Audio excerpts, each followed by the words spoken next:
If you loved Elena Ferrianti and My Brilliant Friend, and you happen to go online and ask, what are some books I should read if I loved her, you might come across Ponti. So, hello, my name is Anne, and this is my channel on book reviews.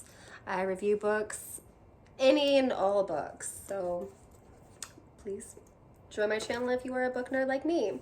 Today we're going to be reviewing Ponti, which is something different. As I said, I came across it on the recommendation after reading My Brilliant Friend series, which was wonderful. And if you haven't checked that series out, please do.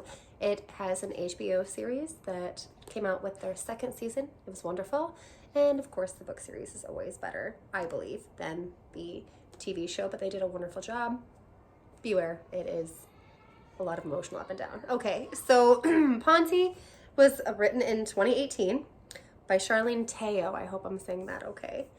And it is 2003 and is the sweltering heat of Singapore. 16-year-olds Sizu and Cersei develop an intense friendship. For Sue, it offers an escape from Amicia, her beautiful, cruel mother, once an actress and now the silent occupant of their rusty house.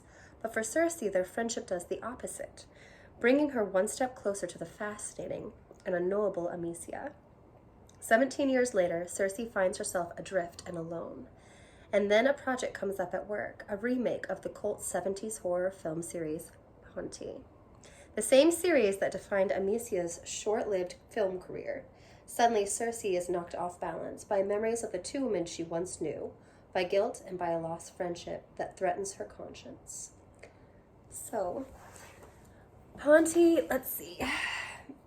First, let's start with the Lusty meter. A Lusty meter of 3. It discusses relationships, and it does have a few scenes that are intimate, so I wouldn't recommend for young children, but not too intimate in detail. It doesn't go into a ton of detail like maybe an erotic or romance novel would. So it keeps it very, but I do want to mention it just because it is in there. Let's see. Trigger warnings. It is kind of, how do we say this? I'm just gonna say it and not feel bad about it. It's kind of gross. It has some things that I am a huge snacker when I read. I love to have my snacks. And if you're, depending on what you're eating, and if you have a sensitive tummy, you might not want to read some of the things they talk about. For instance, I think they mentioned something about intestinal worms in here. Super gross. They just describe things in a way, or she describes things in a way that come across sometimes as nasty, and sometimes you might not know it's coming. So maybe if you took a bite of something, you're just like, oh God, I did not want to read that after, while chewing. It's just not my favorite. So just depending on, that's my trigger warning. And there is some mentions of, let's see, I think that's the only trigger warnings. There is unhappy moments, and you can tell that there is maybe some mental issues, and it's a little cruelty to mother to daughter. There's a little bit of cruelty there. So if you're sensitive to any of those things, maybe they have, triggering things for you. Maybe that's not something that you would enjoy reading. Just as a heads up, that's kind of in there. So did I like it? That is a tough question. Did I like it? It was definitely different. I think that understanding what it was trying to do, I will say that it was different in the fact that it bridged 3 different people and 3 different time eras. It does kind of give a heads up when it jumps, most of the time when it jumps times. But there were certain moments during the book where I'm like, what am I reading? What is happening right now? Or somebody would ask me, like one of my kids came in and they were like, hey mom, what are you reading? And I was like, I don't know. And they're like, what's it about? And I'm like, I don't know. Like, I'm not really sure. It's just kind of a stream of consciousness.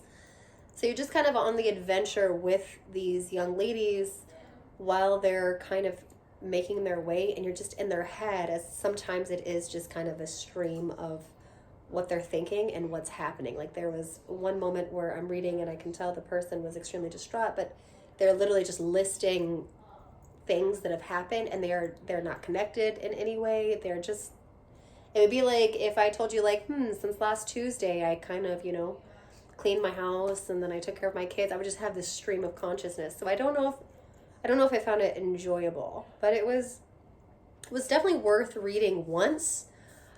I would not give it a sticker and read it multiple times. It's just not what I was looking for, but I think it also is very much talking about young people and teenage angst and things. So maybe my teenager would really enjoy this, or maybe a young person in their 20s would relate to this immensely.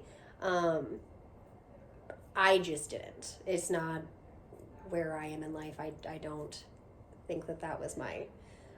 but I don't think that the writing was poor. Like, I didn't find the writing difficult to understand. I think she did a great job going from different time zones, especially jumping that many times. And I like the way that it wound it up at the end. At the end, it kind of came to a close-ish. Like, I wouldn't be surprised if there came out with a second one. It didn't end on a cliffhanger or anything. It just kind of ended.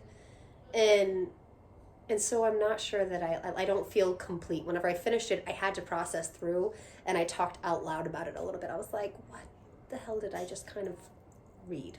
What's happening?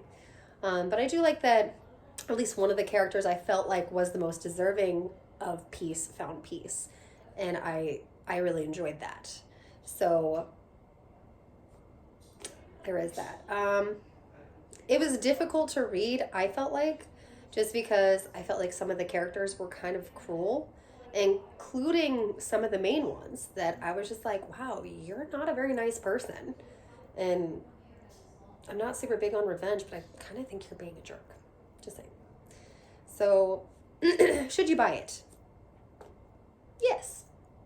Because I think that you should expand your knowledge, and I think that reading is all about putting yourself in different perspectives, in different shoes, in different time periods, in different places especially. I love that it's set in Singapore, and I learned things about that culture that I did not know. There's a ton of like references in here that I was like, what's that?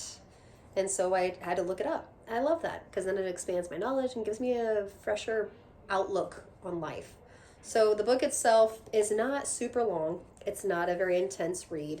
And I don't feel like you have to really focus in to be a part of the book. It is kind of slow, and like I said, sometimes very, very freaking kind of gross. I'm just like, ugh. Ugh. Like, yeah, like I gave you the worm instance. And she talks to it, which I think is kind of endearing, because, I mean, if you're going to have an intestinal worm, why not talk about it? Or talk to it, refer to it, I guess. But okay, so if you do buy it, and I think that you should, you can get it on Thrift Books, which, as we all know, if you've seen any of my other videos, I'm a huge fan of Thrift Books. No, I don't work for them or anything, but they do give me free books after I fulfill my, I think I have 2 free books waiting right now, because Thrift Book loves me, and I love you too. It's a love relationship, because they give me all my books. And you can tell because I have, Thrift Book stickers all over the place. I love them. So you can get this on Thrift Books for $5.19. You can get it on Amazon, a hardback version, for $7.97, on Kindle for $12.99, or a paperback for $17. I was having trouble working with Barnes & Noble. They just did not want me to work with them right now, online, not actually. But I was trying to Google how much it cost. I couldn't find it, and I do that really quickly, and I was like, okay, I have no idea. But you can get it on Amazon. You can get it on Thrift Books. Give it a try. Tell me what you think. Maybe I'm being too harsh. Maybe I completely misunderstood what it was supposed to be about. Maybe you're going to read it and you're going to get on there and you're just going to be like, you're a freaking idiot. It was obviously a metaphor for meh. But I didn't catch it. And I thought it was kind of... But yeah, give it a try. Let me know what you think.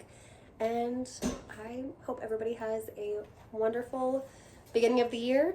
The next book I'll do will probably be, as I said, and my last one, probably The Prince of Pleasure, Nicole Jordan, and I'm not sure what other book that's not a romance novel I will be reviewing next. I will have to let you know whenever I figure it out. Probably Terry Goodkind, Wizard's First Role, if I had to take a gander, which I will do probably sometime later this week or next week. So I hope everybody has a wonderful time. Like my videos if you so choose.